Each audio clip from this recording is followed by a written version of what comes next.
هەر لێرەوە پامێک و کۆنجومەنی پارێزگای سلێمانی ئاراستەی پەرلەمانی کوردستان حکوومەتی هەرێمی کوردستان و کۆمیسیۆنی باڵای سەربەخۆی هەڵبژاردنەکانی کوردستان بکەم کە ئێمە وەکو ئەنجومەنی پارێزگای سلێمانی دیارە کەمتر لە 50 ڕۆژمان ماوە بۆ تەواوکردنی خولی 4 ساڵی ئەنجومەنی پارێزگاکانی هەرێمی کوردستان بەگشتی و دیارە ئێمە هەڵبژاردنەکان لە 34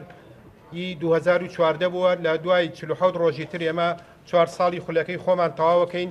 بۆیە ئێمە و کۆنجومەنی پارێزگای سلێمانی داوا لە پەرلەمانی کوردستان حکوومەتی هەرێمی کوردستان کۆمیسیۆنی باڵای سەربەخۆی هەڵبژاردنەکانەکەین ئێمە ئامادەین بۆ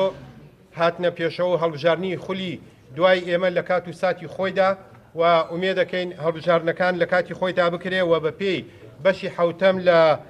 لە حکومە گشتیەکانی کۆتاییەکان دوای تەوابوونی ئەم خولەی ئێمە تەنها بۆمان هەیە 90 ڕۆژ وەکو کاربڕێکەر درێژە بە کارەکانی خۆمان بدەین ئەگەر هەڵبژاردننی ئەنجومەنی پارێزگاکان نەکرا.